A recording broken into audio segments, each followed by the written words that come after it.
नमस्कार भावांनो, आज मराठा योद्धे आदरणीय सन्माननीय मनोजदादा जरांगे पाटील यांच्यावरती SITची चौकशी लावलेली.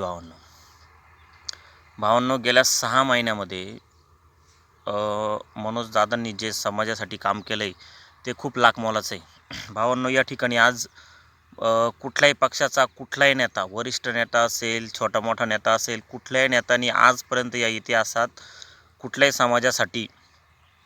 समाजातल्या नेत्यांनी कुठल्याही समाजासाठी एवढं केलेलं नाही आहे एवढं मनोजदादा करताय गेल्या 6-7 महिन्यापासून. आणि त्याच्या आधी पण त्यांनी खूप केलेलं आहे समाजासाठी. तर भावांनो, मला एवढंच सांगायचं आहे की आज त्या माणसाला, माझ्या मते तरी, आज प्रत्येक सामान्य मराठ्याला हेच वाटतं आहे की मनोजदादाला फसवलं जातं आहे. आणि मलाही तेच वाटतं की मनोजदादाला खऱ्या अर्थानं फसवलं जातं आहे. बघा ना, तुम्ही विचार करा, ज्या माणसाकडं फक्त 2 का 4 एकर जमीन आहे आणि साधं पत्र्याचं घर आहे, त्या माणसावर चौकशी बसवली. त्याचा तो खर्च कुठून आला, काय आला, या सगळ्या गोष्टींची चौकशी करण्याचे आदेश दिलेले. मला तरी वाटत नाही याच्यामागं राजकीय षडयंत्र असू शकतं. म्हणजे ज्यांनी चौकशी बसवली ते ठीक आहे, त्यांचं काय असेल ते. पण मनोजदादा कुणाचं ऐकून समाजासाठी असं स्टेटमेंट वगैरे देणार नाही. त्यांनी खरंच मनापासून समाजासाठी काम केलेलं आहे. कोणी म्हणतं कुठल्या एका पक्षाचं नाव घेऊन त्या नावाचे नेते त्याच्या जरांगे पाटलांमागं आहे, त्यांचं स्क्रिप्ट ते वाचताय, हे मला तरी नाही वाटत. एक सामान्य मराठ्याला नाही वाटत ही गोष्ट. पण मग आज बघा ना तुम्ही, प्रत्येक पक्षामध्ये खूप मोठे दिग्गज लोक आहे, पण कुणीच केलं नाही समाजासाठी, लोकांसाठी एवढं. कोणत्याच समाजाच्या नेत्यांनी कुठल्याही समाजासाठी केलं नाही.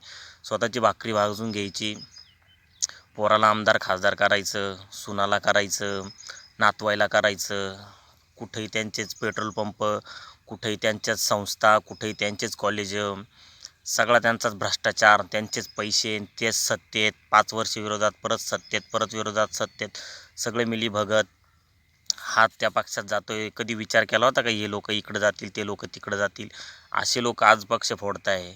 आणि या सगळ्यांना माहिती आहे की मनोज जरांगे पाटील हे एकदम प्रामाणिक नेतृत्व, हे फुटत नाही आहे. आणि याला कुठंतरी एकदम निष्ठावान कार्यकर्ता आहे, याला कुठंतरी काहीतरी करून कसंही फोडा तुम्ही, हेच काम सध्या चालू आहे.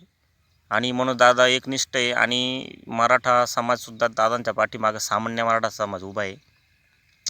कुणाला वाटत असेल की दादांना खूप प्रसिद्धी मिळते, असं असेल, त्याच्यामुळं कदाचित आरोप प्रत्यारोप त्यांच्यावर चालू असतील. पण माझ्या मते तरी दादा एकदम प्रामाणिकपणे काम करते. हो द्या चौकशी.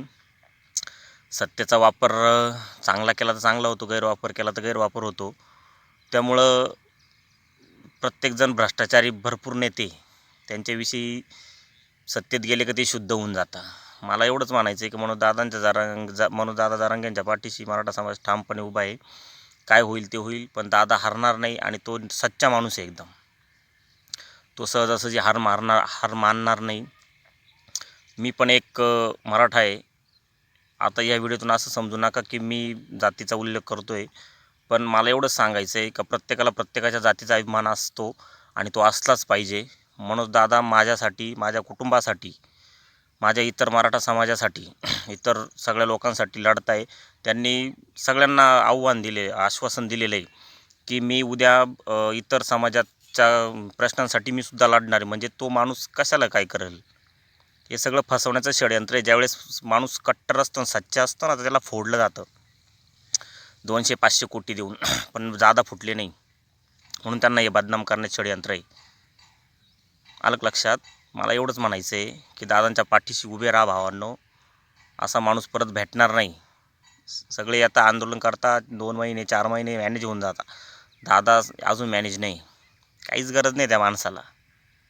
उभे राहा, येड्यावानी करू नका. मनोजदादांच्या पाठीशी उभे राहा, त्यांना साथ द्या.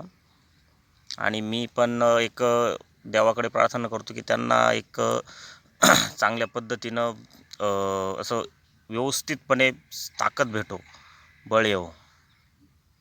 जय जिजाऊ, जय शिवराय, जय शंभूराज. एक मराठा लाख मराठा.